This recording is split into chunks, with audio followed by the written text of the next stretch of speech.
જય સ્વામિનારાયણ। આજે અત્યારે હું અહીંયા કરિયાણા મુકામે ગઢડાથી લગભગ 30 કિલોમીટર દૂર આવ્યો છું। આ જગ્યાએ સ્વામિનારાયણ ભગવાન જ્યારે વિચરણ કરતા હશે ત્યારે અહીંયા આવેલા સંધ્યા ટાઈમ થયેલો, એટલે એ વખતે આરતીનો સમય થયેલો। એટલે આરતી જ્યારે ગાઈ ત્યારે કહ્યું કે ભાઈ ઝાલર તો વાગવી જોઈએ ને આરતી વખતે।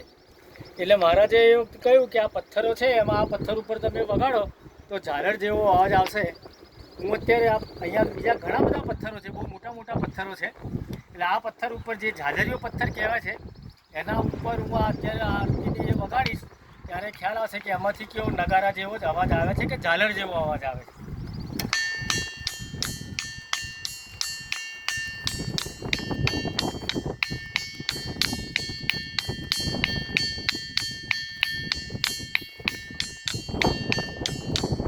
હવે આ બાજુમાં જ આ પથ્થર છે, જે પથ્થર ઉપર ફરીથી હું આ બે પથ્થરથી ફરી વગાડું છું એટલે ખ્યાલ આવશે।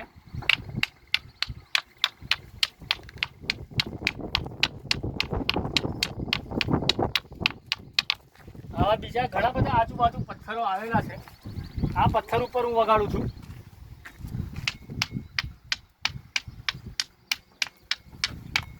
કોઈ પણ પથ્થરમાંથી ઝાલર જેવો અવાજ આવતો નથી, એટલે મહારાજે પોતાનું ઐશ્વર્ય બતાવવા માટે થઈને આ એક પ્રસંગ અહીંયા વર્ણવેલો છે।